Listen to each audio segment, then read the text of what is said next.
ಸತ್ವಗುಣ, ರಜೋಗುಣ, ತಮೋಗುಣ ಅಂತ ನಮ್ಮಲ್ಲಿ ಇದೆ. ಸತ್ವಗುಣ ಬೆಳಿಗ್ಗೆ ಎದ್ದಾಗ ನಮ್ಮಲ್ಲಿ ಸ್ವಲ್ಪ ಸತ್ವಗುಣ ಇರುತ್ತೆ.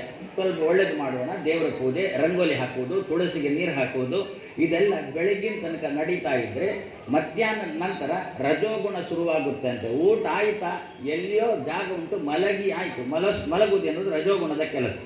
ರಾತ್ರಿಯಲ್ಲಿ ತಮೋಗುಣದ ಕೆಲಸ ಆರಂಭ ಆಗುತ್ತೆ ಅಂತ ನಮ್ಮಲ್ಲಿ. ಇಂತಹ ಸಂದರ್ಭದಲ್ಲಿ ತಮೋಗುಣವನ್ನು ಹಿಡಿತದಲ್ಲಿ ಇಟ್ಟುಕೊಂಡವಳು ದುರ್ಗೆ. ಶ್ರೀ, ಭೂ, ದುರ್ಗಾ ಅಂತ 3 ರೂಪ ಉಂಟು ಲಕ್ಷ್ಮಿದ್ದು. ಶ್ರೀ ಸತ್ವಗುಣಕ್ಕೆ, ಭೂ ರಜೋಗುಣಕ್ಕೆ, ದುರ್ಗೆ ತಮೋಗುಣಕ್ಕೆ ಸಂಬಂಧಪಟ್ಟವಳು. ನಮ್ಮಲ್ಲಿ ರಾತ್ರಿ ಹೊತ್ತು ತಮೋಗುಣ ಪ್ರಚುರವಾಗುವುದರಿಂದ ಅಂತಹ ತಮೋಗುಣವನ್ನು ಕಡಿಮೆ ಮಾಡುವುದಕ್ಕೋಸ್ಕರ ತಮೋಗುಣದ ಅಭಿಮಾನಿನಿಯಾದ ದುರ್ಗೆಯನ್ನು ನಾವು ರಾತ್ರಿಯ ಕಾಲದಲ್ಲಿ ಆರಾಧನೆ ಮಾಡತಕ್ಕಂಥದ್ದನ್ನು ಋಷಿಗಳು ನಮಗೆ ಹಾಕಿಕೊಟ್ಟಿದ್ದಾರೆ. ಆ ನಿಟ್ಟಿನಲ್ಲಿ ಎಲ್ಲ ದುರ್ಗಾಲಯಗಳಲ್ಲಿ ಕೂಡ ಈ ದಿವಸ ಶ್ರದ್ಧೆಯಿಂದ ನಾವು ದುರ್ಗೆಯನ್ನು ಆರಂಭ ಮಾಡ್ತಾ ಇದ್ದೇವೆ. ಅವಳಲ್ಲಿ ಬೇಡುವುದು ಒಂದೇ, ನಿನ್ನ ಹೆಸರು ದುರ್ಗೆ.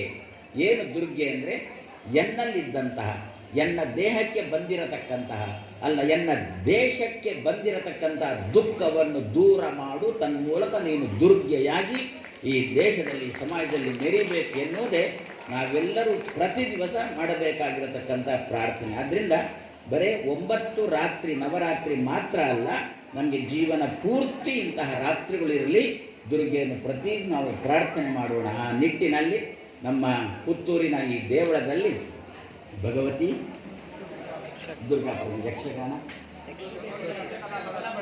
ಭಗವತಿ ಯಕ್ಷಕಲ ಬಳಗ ಎನ್ನತಕ್ಕಂಥವರು ಸುಮಾರು ವರ್ಷದಿಂದ ನಮ್ಮ ಪುರಾಣದ ಕಥೆಗಳು ಎಚ್ಚರಿಕೆಯಲ್ಲಿ ಇರುವಂತೆ ಮಾಡ್ತಾ ಇದ್ದಾರೆ ಅಷ್ಟೇ. ನಮ್ಮ ಜನಕ್ಕೆ ಪುಸ್ತಕ ಓದೋದು ಅಂತ ಅಂದ್ಬಿಟ್ರೆ ಆಗೋಲ್ಲ. ಪುಸ್ತಕ ಕೊಟ್ಟರೆ ಮೊದಲು ಎಷ್ಟು ಪುಟ ಉಂಟು ಅಂತ ನೋಡ್ತೇವೆ ವಿನಃ ವಿಷಯ ಏನು ಅಂತ ನಾವು ನೋಡಲ್ಲ. ಅಂದರೆ ಅದು ಜಾಡ್ಯದ ಸಂಕೇತ. ಹಾಗಾದರೆ ಮತ್ತೆ ಏನಾಗಬೇಕು, ದೃಶ್ಯ ಶ್ರಾವ್ಯ ಇದ್ದರೆ ಆವಾಗ ನಾವು ಸ್ವಲ್ಪ ಅದಕ್ಕೆ ಕಿವಿ ಕೊಡ್ತೇವೆ. ಸದ್ಯೀಗ ತಾಳಮದ್ದಲೆಯೋ ಯಕ್ಷಗಾನವೋ ಇಷ್ಟು ದೂರದರ್ಶನದ ಹಾವಳಿ ಉಂಟಲ್ಲ, ಎಷ್ಟೇ ಹಾವಳಿ ಇರಲಿ ನಮ್ಮಲ್ಲಿ ಮೇಳಗಳು ವರ್ಷದಿಂದ ವರ್ಷಕ್ಕೆ ಜಾಸ್ತಿ ಆಗ್ತದೆ ವಿನಃ ಕಮ್ಮಿ ಆಗೋಲ್ಲ. ಯಾಕೆ ಅಂತಂದರೆ ನಮ್ಮ ಜನರಲ್ಲಿ ಋಷಿ ಪರಂಪರೆಯ ರಕ್ತ ಇನ್ನೂ ಹರಿತಾ ಇದೆ. ಆದರೆ ಈ ಯಕ್ಷಗಾನದಲ್ಲಿ ಭಾಗವಹಿಸುವವರಿದ್ದಾರಲ್ಲ, ಅವರು ಮಾತ್ರ ತುಂಬ ಶ್ರಮ ಪಡಬೇಕಾಗುತ್ತೆ. ಏನು, 10 ಪುಸ್ತಕಗಳನ್ನು ಓದಬೇಕಾಗುತ್ತೆ, ಪುರಾಣದ ಪುಸ್ತಕಗಳು ಓದಬೇಕಾಗುತ್ತೆ. ಅಷ್ಟು ಓದುವುದು ಮಾತ್ರ ಅಲ್ಲ, ಈಗಿನ ವಾತಾವರಣಕ್ಕೆ ಅದನ್ನು ತರಬೇಕಾಗುತ್ತೆ. ತಂದು ವೇದಿಕೆಯ ಮೂಲಕ ಸಮಾಜಕ್ಕೆ ಕೊಟ್ಟಾಗ ನಮ್ಮ ಸಮಾಜ ಅದನ್ನು ಸ್ವೀಕಾರ ಮಾಡುತ್ತೆ. ಆ ರೀತಿಯಲ್ಲಿ ತಾಕತ್ತುಳ್ಳವರಲ್ಲಿ ಕೆಲವರೇ ಸದ್ಯಕ್ಕೆ ಇವತ್ತು ಇಬ್ಬರು ಏನು ಭೀಷ್ಮ ಮತ್ತು ಪರಶುರಾಮ ಗುರು ಶಿಷ್ಯರ ಒಂದು ಸಂಬಂಧ ಹೇಗಿರಬೇಕು ಅಂತ ಹೇಳಿಕೊಂಡು ಶಾಲೆಗಳಲ್ಲಿ ಕಾಣಲಿಕ್ಕೆ ಸಿಗೋಲ್ಲ. ಈಗ ಶಾಲೆಗಳಲ್ಲಿ ಎಲ್ಲ ತರಗತಿಯಲ್ಲಿ 2 ಬಾಗಿಲು. ಯಾಕೆ ಅಂತಂದರೆ ಒಂದು ಬಾಗಿಲು ಅಧ್ಯಾಪಕ ಬರಲಿಕ್ಕೆ, ಮತ್ತೊಂದು ಬಾಗಿಲು ವಿದ್ಯಾರ್ಥಿಗಳು ಹೋಗಲಿಕ್ಕೆ. ಸಂಬಂಧನೇ ಸರಿ ಇಲ್ಲ, ಗುರು ಶಿಷ್ಯರ ಸಂಬಂಧನೇ ಸರಿ ಇಲ್ಲ.